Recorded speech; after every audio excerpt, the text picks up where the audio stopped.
So here we are on the Stellarium software, and this is my local time right here.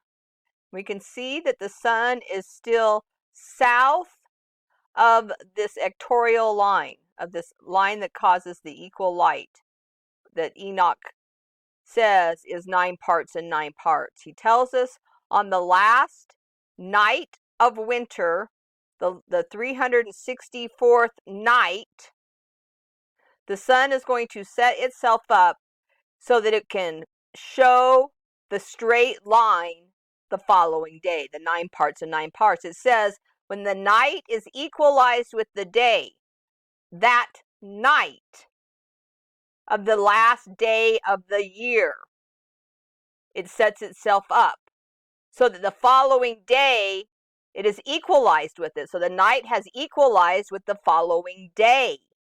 Not the day before. He doesn't say, well, that day the sun is setting itself up. He says that night the sun is setting itself up. So we see that the sun is still south of this equatorial line. And I'm going to zoom out a little bit so I can change the time. We're going to come over here to sunset and see what the sun is doing.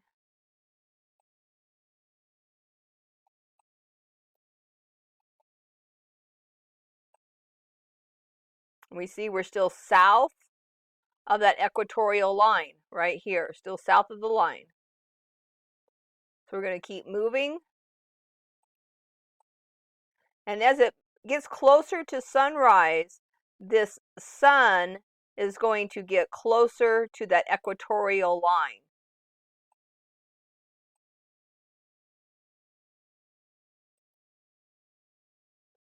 And we can see now it's touching it.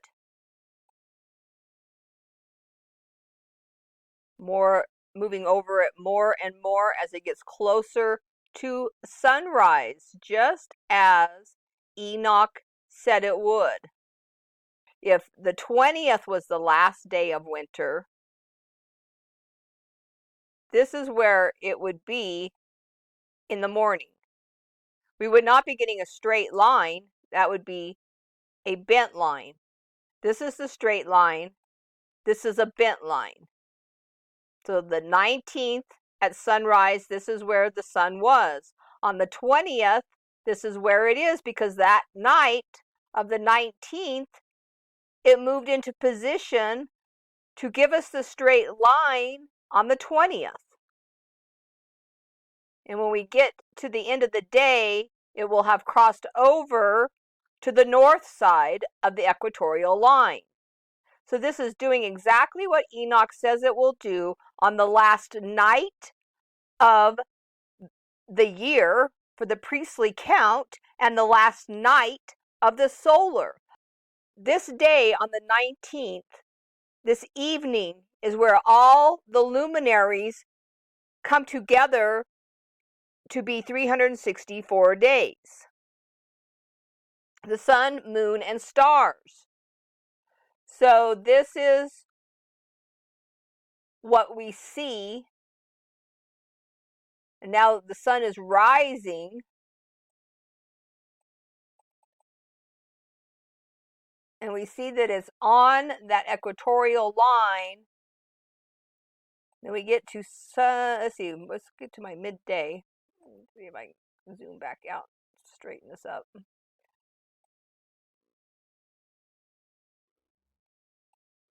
So we're clicking along. We see the sun is on that equatorial line. Midday. North, south, east, and west, right there in the center of the sky, just like we're told it's going to be on the first day of the priestly year. The sun is in the center of the sky.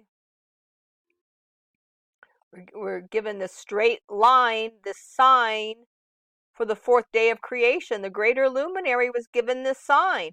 Every other day, the sign, the lines, the shadows are angled, they're bent.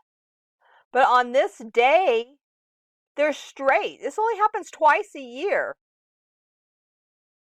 what better sign than that to give the greater luminary on the fourth day of creation? This straight line. This gives us this mark so we don't lose the creation Sabbath.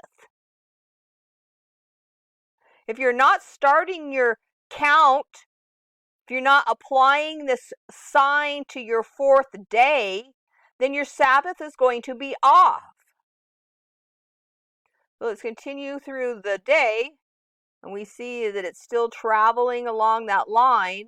Now we're getting to the end of the day. Let me scooch over here to the west. And we see now that the sun is in the northerly position. It is now north of the center line. And we'll continue to just move farther north until the summer solstice. Now, if we look at this is where it is on the 21st. If we look at the lines, the shadows that it produces on the 21st, it's going to be bent. So we have a bent shadow before and after the straight line, which gives us a witness. One's going to be bent towards the south and one's going to be bent towards the north. And that gives us the sign of the fourth day of creation. That's the sign that the priests knew to start counting from. They knew that 3 days later, our Creator rested. So that's what's going on with the sun today. So this is kind of our New Year's Eve. But Yahuwah has us celebrate New Year's Day. So isn't that funny?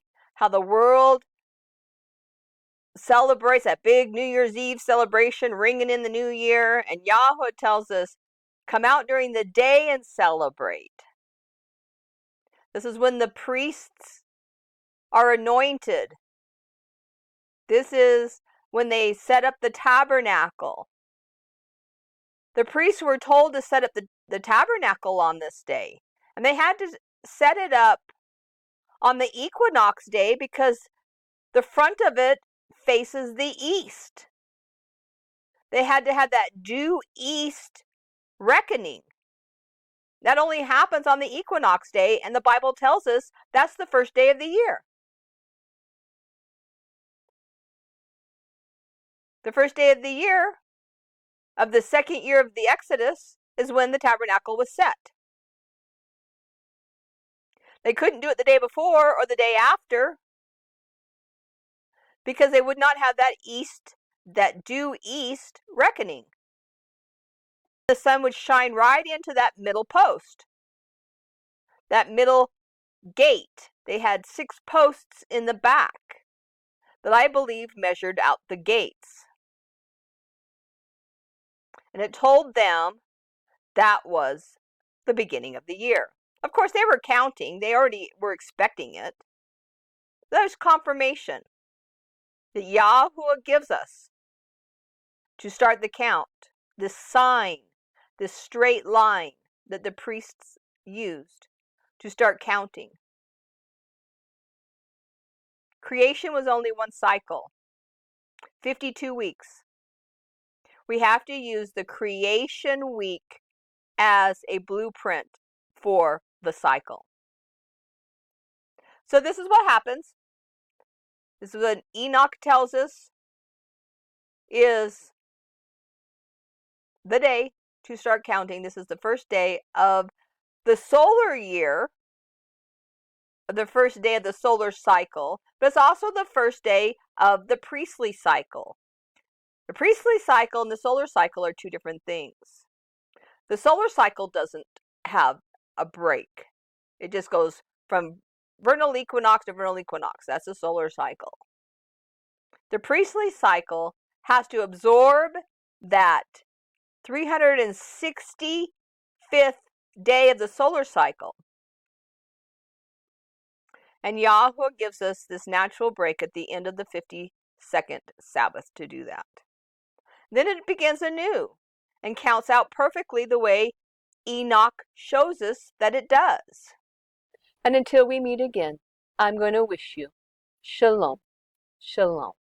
Shalom, shalom.